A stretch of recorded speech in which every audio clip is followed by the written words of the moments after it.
मोहिनी एकादशी। युधिष्ठिर ने पूछा, जनार्दन, वैशाख मास के शुक्ल पक्ष में किस नाम की एकादशी होती है? उसका क्या फल होता है? उसके लिए कौन सी विधि है? भगवान श्री कृष्ण बोले, धर्मराज, पूर्व काल में परम बुद्धिमान श्री रामचंद्र जी ने महर्षि वशिष्ठ जी से यही बात पूछी थी, जिसे आज तुम मुझसे पूछ रहे हो। श्री राम ने कहा, भगवन, जो समस्त पापों का क्षय तथा सब प्रकार के दुखों का निवारण करने वाला व्रतों में उत्तम व्रत हो, उसे मैं सुनना चाहता हूँ। वशिष्ठ जी बोले, श्री राम, तुमने बहुत उत्तम बात पूछी है। मनुष्य तुम्हारा नाम लेने से ही सब पापों से शुद्ध हो जाता है। तथापि लोगों के हित की इच्छा से मैं पवित्रों में पवित्र उत्तम व्रत का वर्णन करूंगा। वैशाख मास के शुक्ल पक्ष में जो एकादशी होती है, उसका नाम मोहिनी है। वह सब पापों को हरने वाली और उत्तम है। उसके व्रत के प्रभाव से मनुष्य मोह जाल तथा पातक समूह से छुटकारा पा जाते हैं। सरस्वती नदी के रमणीय तट पर भद्रावती नाम की सुंदर नगरी है। वहां धृतिमान नामक राजा, जो चंद्रवंश में उत्पन्न और सत्य प्रतिज्ञ थे, राज्य करते थे। उसी नगर में एक वैश्य रहता था, जो धन धान्य से परिपूर्ण और समृद्धशाली था। उसका नाम था धनपाल। वह सदा पुण्य कर्म में ही लगा रहता था।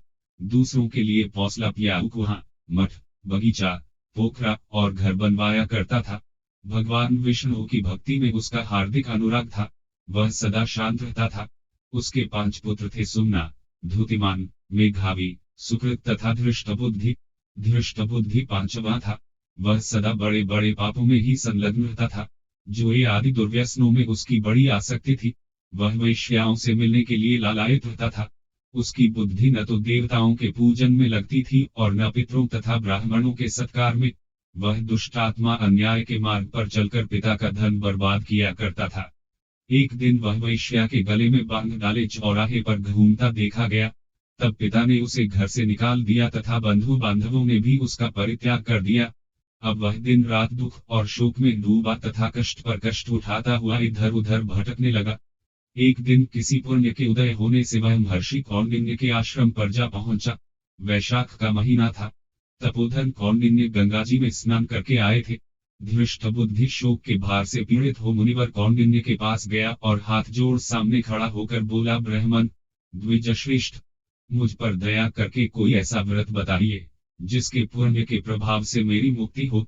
कौंडिन्य बोले, वैशाख के शुक्ल पक्ष में मोहिनी नाम से प्रसिद्ध एकादशी का व्रत करो। मोहिनी को उपवास करने पर प्राणियों के अनेक जन्मों के किए हुए मेरु पर्वत जैसे महापाप भी नष्ट हो जाते हैं। वशिष्ठ जी कहते हैं, श्री रामचंद्र जी, मुनि का यह वचन सुनकर धृष्ट बुद्धि का चित्त प्रसन्न हो गया। उसने कौंडिन्य के उपदेश से विधि पूर्वक मोहिनी एकादशी का व्रत किया। नृपश्रेष्ठ, इस व्रत के करने से वह निष्पाप हो गया और दिव्य देह धारण कर गरुड़ पर आरूढ़ हो सब प्रकार के उपद्रवों से रहित श्री विष्णु धाम को चला गया। इस प्रकार यह मोहिनी का व्रत बहुत उत्तम है। इसके पढ़ने और सुनने से सहस्र गोदान का फल मिलता है।